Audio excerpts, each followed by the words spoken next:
Merci, Monsieur le Président. Est-ce que vous m'entendez bien? Oui, c'est bon? Oui, en effet, on vous entend très Parfait. bien. Très bien. Bonjour, chers collègues. Bonjour, Monsieur le Ministre.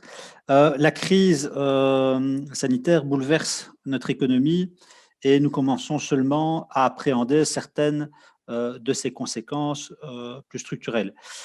Et d'autres ne sont probablement pas encore découvertes. De plus en plus d'observateurs s'inquiètent, par exemple, de l'impact que la pandémie aura sur les services, craignant une vague de délocalisation qui toucherait ces derniers au cours des prochaines années.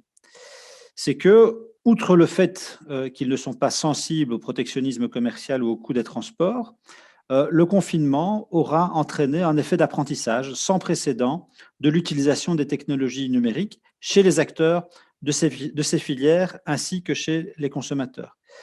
Et ça amplifierait un mouvement déjà entamé auparavant. En décembre 2019, l'OMC qualifiait les services de, je cite, nouveaux moteurs de la mondialisation.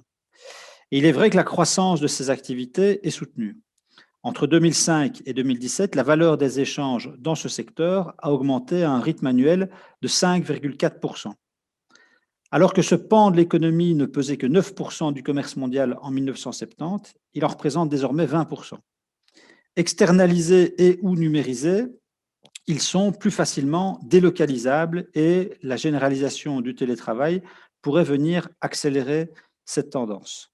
Et lorsqu'on sait que, selon les chiffres de l'OCDE, 40% des emplois de l'industrie sont des emplois de services et qu'en 2015, la part de ces derniers susceptibles de délocalisation atteignait 18%, on comprend mieux le potentiel de nuisibilité du phénomène. C'est la raison pour laquelle, Monsieur le Ministre, je voudrais vous poser ces questions. Comment est-ce que vous analysez cette problématique? Quel est votre point de vue là-dessus? Comment comptez-vous peut-être préparer, anticiper au mieux notre économie par rapport à ce défi? Et enfin, quelles sont les réponses européennes que l'on pourrait envisager? Voilà, je vous remercie pour vos réponses. Merci, Monsieur le Président. Merci, Monsieur le Ministre, pour cette réponse. Je ne doutais pas que vous partagiez la préoccupation que j'ai tâché d'exprimer ce matin. Je pense qu'on a affaire à un phénomène structurel, à une lame de fond, qui en effet risque d'être amplifié par les conséquences de la crise.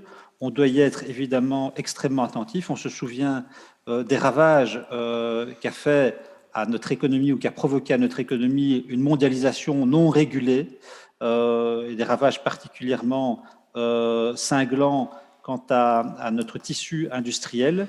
La réponse, au début des années 2000, la réponse de la Commission européenne à ce phénomène de mondialisation était la stratégie de Lisbonne. On avait misé sur l'innovation et donc les services. Et aujourd'hui, on voit qu'en effet, ce phénomène de mondialisation non régulée pourrait attaquer les services, c'est-à-dire ce qu'il reste du cœur de l'économie européenne. Et je vais me permettre, avec le temps qu'il me reste, d'illustrer mon propos par deux exemples. Sur 1223 emplois que Nokia veut supprimer en France, 20% sont des postes d'ingénieurs en recherche et développement qui partiraient vers la Pologne ou l'Inde. Et en juin, Technicolor a annoncé son intention de supprimer 110 emplois dans un de ces centres R&D.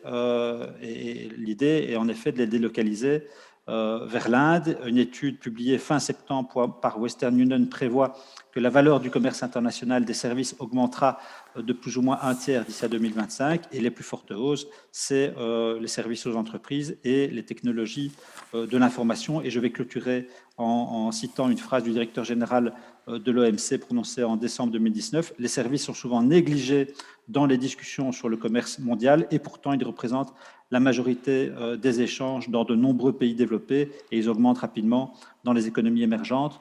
Donc, vigilance, vigilance, vigilance. Et là, je ne citais pas le directeur général de l'OMC, je m'exprimais en mon nom propre et au nom de mon groupe. Je vous remercie.